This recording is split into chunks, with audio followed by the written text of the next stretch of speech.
Mais ce qui m'interrogeait, moi, c'est l'injonction. Hein, Ok. depuis que Bernard Stiegler a publié Bifurqué, alors je suis contente d'entendre que Marx parlait déjà de Bifurqué. Donc, c'est ce que tu dis, ça revient.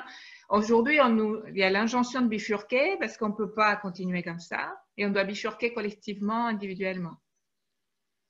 Et donc, c'est intéressant de voir comment nous sommes construits par bifurcation. Et donc, ça serait quoi aujourd'hui bifurquer? Ou pourquoi ces bifurcations? En effet, comme tu dis, Sabrina, ce sont des contextes et des instants et des rencontres. Quelle maîtrise a-t-on sur nos bifurcations, même celles qui sont désirables? Oui, je prends la parole parce que Stigler m'avait beaucoup inspiré juste avant qu'il se suicide. Hein, et il était beaucoup sur les ondes. Je pense qu'il avait préparé son coup, hein, clairement. Et donc, je l'écoutais beaucoup sur France Culture. Et donc, son bouquin est très injonctif, comme tu le dis, Eva, c'est bifurqué. Il n'y a pas d'alternative. Et donc, c'est vraiment la question de la rupture, parce qu'il disait, une civilisation, je ne sais plus quel auteur il citait, une civilisation ne disparaît pas par meurtre, mais par suicide. C'est-à-dire que nous avons une capacité d'autodestruction, et lui, il l'a appliqué à sa vie, hein, parce qu'il n'en pouvait plus de lui et de ce qu'il modélisait, en fait. Et donc, j'aime bien la manière que tu as, Eva, de remettre Stigler au cœur avec ce message injonctif qui est qui prend la forme au niveau de nos trajectoires professionnelles par les slashers, par exemple. Les slashers, j'ai mal prononcé, je suis un peu speed là. Mais il y a une injonction à changer de vie professionnelle, à accumuler des identités professionnelles, d'être serial killer, j'allais dire non, serial entrepreneur, etc. Et donc ce matin aussi, en me réveillant, je me disais, tiens, j'étais très sensible à ce que tu racontes, Sabrina, là, sur la création et puis sur nos illusions d'autodétermination. Je me suis dit, tiens, un pompier ou un pyromane, un flic ou un voyou, un chirurgien ou un serial killer, justement, ce sont les mêmes au fond. Simplement, il y a ce que Jean-Louis avait appelé dans notre travail d'écriture un choix éthique, je ne sais plus comment, un dilemme éthique.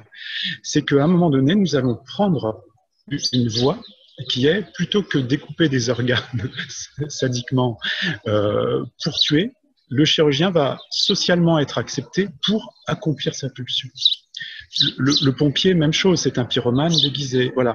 Et donc, je me dis, je remets la question de l'Espergette, de l'ambivalence, c'est que à un moment donné, nous nous différencions d'un programme prédéterminé parce que nous allons définir, je ne sais pas par quel processus, le fait que éthiquement, nous allons préférer couper de la chair pour sauver plutôt que pour tuer. Voilà, donc ça répond pas à la question de quelle injonction, mais comme s'il y avait un processus d'humanisation qui fait que notre pulsion destructrice, nous allons la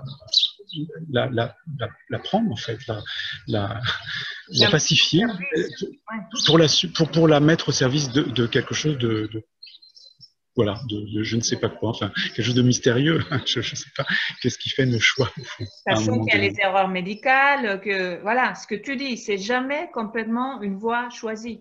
On peut faire des erreurs, on peut faire une faute professionnelle ou éthique, de vie aussi dans son environnement.